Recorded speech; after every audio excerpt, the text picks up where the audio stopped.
if you're trying to decide if it's cost effective to drive a Tesla over driving a gasoline vehicle, then this is how I figured out what it costs me to drive my car. So take your depreciation, your maintenance, your electricity, and your insurance.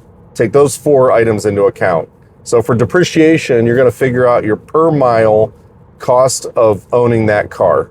And the way you do that is you take the amount you paid and you divide it by the number of miles that you expect to get out of the car before it becomes a financial burden with repairing it. So for me, my Tesla, it would get many, many more miles than a gasoline engine car because I don't have a transmission. I don't have all these pumps and other things that can fail. I just have the dual motors and my batteries. And according to Tesla, I should be able to get 1,500 cycles on the battery before those need replaced. And if I can go 300 miles at least on one battery cycle, then I should be able to get 450,000 miles out of my batteries before I need to replace them. Now, even if that's wrong by, a certain percentage and I can only get 250,000 miles or 300,000 miles, I'm still doing at least as well as my son's Honda Civic, right? So I went with my calculation, I went with 300,000 miles. The second thing is your maintenance. And so for maintenance, like I said, for a Tesla, you only have brakes and tires.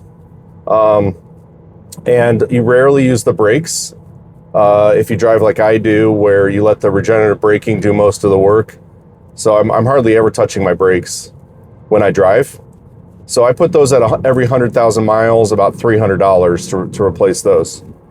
For the tires, those last about, it depends on which ones you buy, but EV tires do not last as long as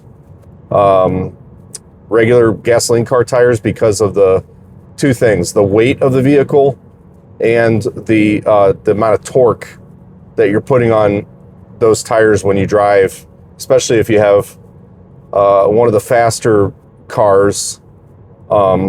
Like the long range that I have is faster than the rear wheel drive because it's got dual motors and it can accelerate much more quickly. If you got the performance trim, that's even faster. And so a lot of people drive them hard. I don't. I just drive to and from work and around town, but I'm not always, pushing it hard. So you got to take that into account if you're doing this calculation yourself. So for me, I get about 35 to 40,000 miles out of my tires. And EV tires are expensive. They cost about $1,100 to put on 4 new tires, because that's what it cost me to put on the cheapest ones I could buy at my local tire place.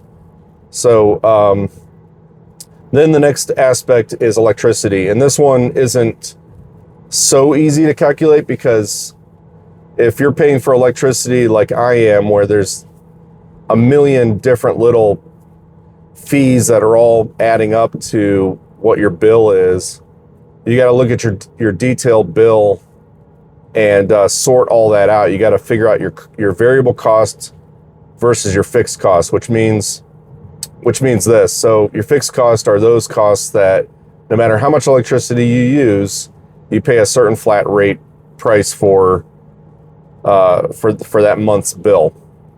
Your variable cost is depending on how much electricity you use, then that's what your fee, how much your fee is. So it's multiplied times like kilowatt hours. And so you gotta look at that. You gotta look at your detailed bill, and you gotta figure out how much you're paying per kilowatt hour. And then you've got to figure out how many miles you get on 1 kilowatt hour, and then divide the two to get what it costs you to drive 1 mile with electricity from your house. Now, if you are on a road trip, you're gonna use a Tesla supercharger or some other third party. It's going to say off brand or third party charger, and those are gonna be a lot more than charging at home. I'll just tell you, it cost me like, I don't know, 18 cents, 17 or 18 cents to charge at home per mile. No, sorry, per kilowatt hour. But when I'm on the road and I stop at a Tesla supercharger, depending on what time of day it is, like peak time, I'm usually spending 40 to 50 cents per kilowatt hour at a Tesla supercharger.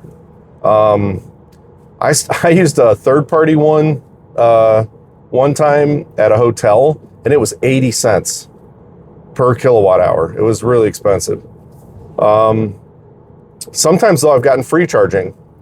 I was just out to dinner this past weekend at the local Sheraton has a nice restaurant in it, and some friends and family were meeting there, and out front it said, charging is available to people using the restaurant or the hotel. And so I plugged in. I had like 50% battery, and I charged it up to 80% before I left there and got free charging. Also, when I was on a vacation to the beach, there were at the place that we were staying, there were a couple chargers on the island, and they were free. You could just, you had to drive over to them and have somebody drop you off. It's a little bit of a pain, but you can save money too. It's not it's not always more expensive to charge a car on a road trip. It just depends on your circumstances. So that's the third thing. The last thing is insurance, and insurance is a time-based calculation. So in order to bring that to where it's per mile, it's unique to your circumstances. So you've got to figure out how many miles you drive, and you can do it per month or per year, depending on how you pay for insurance. So you got to figure out what your rate is over time. And so for me, I drive a lot. I drive 500 miles a week to and from work. And then I of course drive on the weekends too. So I put at least 30,000 miles on my car a year. And so that's what I based my calculation off of, is that 30,000 miles. So those are the four things that you need to consider. For me, when I do that math, I come up to 25 cents a mile. When I compare it to driving my son's Honda Civic, which was my car before I bought my Tesla,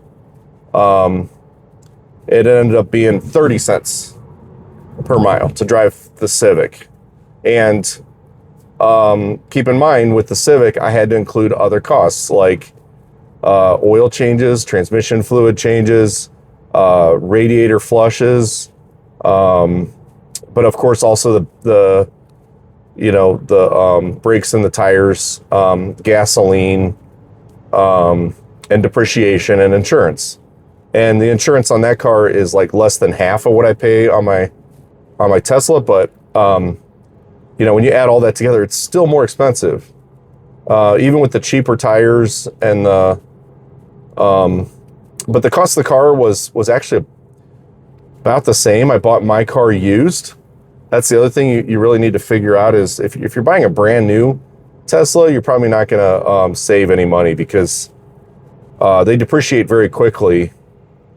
And at least they did before the gas prices took off. When I bought my car, they were about, you get one that was under 40,000 miles, 3 years old, and you get it for about half of what it is brand new, which is what I did. So, if you could find a deal like that and install a charger at your house, which I highly recommend that, then it is more cost effective. And I actually love driving this car. I've had it now almost 2 years, and I want all my cars to be electric vehicles now. They're just so much better in so many ways. I'll do maybe another video on that, but I wanted to give you guys the cost breakdown. If you got questions, drop them in the comments section.